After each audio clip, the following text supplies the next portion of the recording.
Tak zkusí opravit. Zase znova na Evej.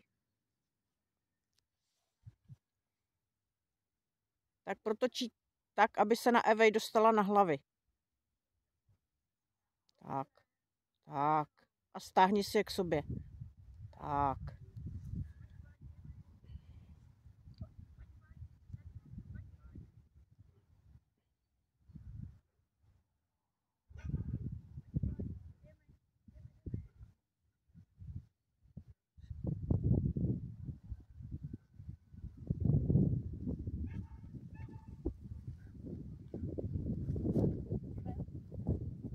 Tak, teď když bys si chtěla poslat na Evej, obrať si ty ovce hlavama na druhou stranu, aby ona si je vyzvedávala proti hlavám.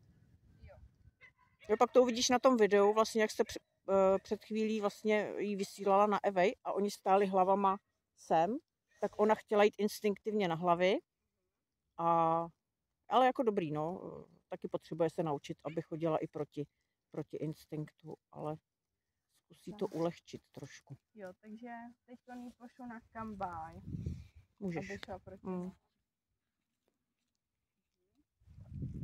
Tak pojď kambaj. Kambaj, jdeme, pojď kambaj. Kambaj. Trošku tam do ní ťukni.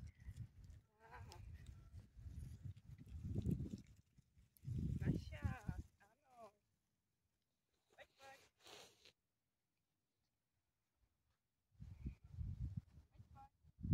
Jaká jsem vysoká a štíhlá. Ty?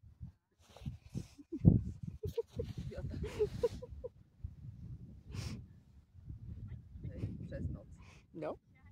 Je takhle z boku, hele. Žádný pupek, tyjo. Krása.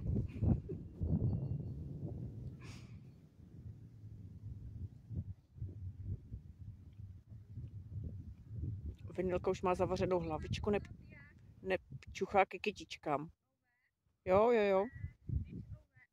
A stůj a couvni malinko. Tak uvolní prostor. Tak a nech jí pracovat, super. No vida. Třeba se to valčan.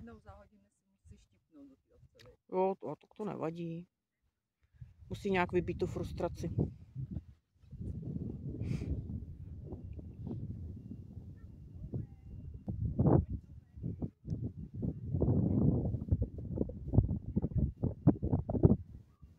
Jo, tady zas mají hlavy na druhou stranu a valča posílá na zadky. Takže pro ní to je hrozně těžký. Pro Vinilu.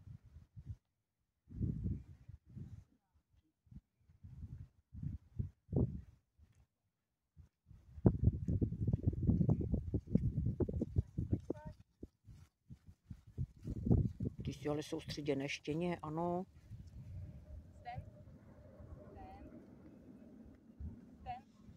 Já bych jí dala chvíli pauzu. Už ti tam čuchala ke kytkám zase.